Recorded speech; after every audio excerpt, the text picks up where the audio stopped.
Hello everyone, it's me Clayton. I just finished watching the second episode of Secret Invasion. So after the first episode happened to hit us with a huge curveball by taking out one of the agents that I thought would essentially be one of the big stars of the series, this one happens to show us a bunch of different angles as to why Gravik started this whole false flag operation to begin with. So basically Gravik started it because Nick Fury promised that both he and Carol Danvers would be finding a home for the Skrulls, and he promised them he would find a new home for them. He wasn't able to keep the promise, which is why Gravik and Gaia are doing what they're doing right now. I'm pretty sure Nick Fury is going to be able to make up for that promise broken, but at the same time, he and Talos aren't exactly getting along at the moment. After Nick Fury has a actually pretty well written scene where he tells Talos about the times where he had to go onto a different section of a train due to his race. And when it came to the games he would play with his mother and his siblings. On top of that, we also get some great appearances throughout the episode from Don Cheadle, who apparently James Rhodes is now an agent of the government now. I question why they'd do that after he was War Machine from the Avengers, but at the same time, I can see why they wanted to bring him back in this instance, especially considering he's already had to deal with Tony Stark's poorly thought out plans in the previous Marvel movies, so we might as well do one for Nick Fury as well. As in, he actually fires Nick Fury from his position, but let's just face it, even when Nick Fury is out, he's going to find a way back in.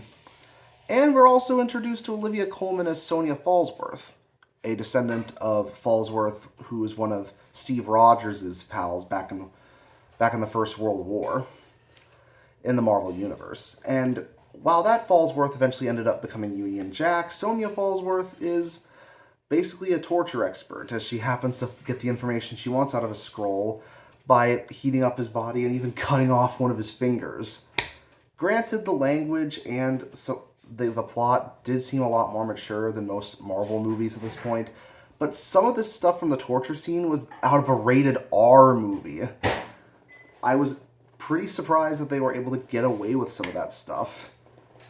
And because of that, I really think that Coleman's one to watch out for when it comes to what she tries next. But on top of that, we get a lot of quiet and contemplative scenes revolving around Gravik and Gaia and the various dirty deeds they have to do to keep their operation going, even taking out Skrulls who either know too much or have done the wrong thing.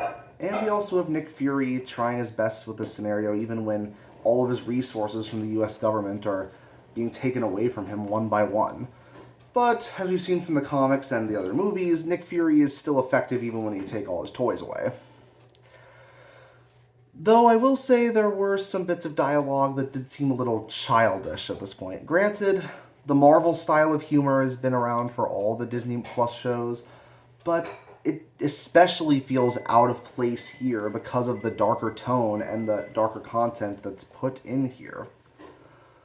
As such, it feels like it takes you out of the experience when some of the other conversations are genuinely well written or genuinely interesting. And you actually want to see what happens next. But we're 2 episodes into a 6-episode series. A lot of this has been mostly set up, and most of that setup has been genuinely intriguing. So we'll see how it goes next week when the invasion really gets underway. See you next time.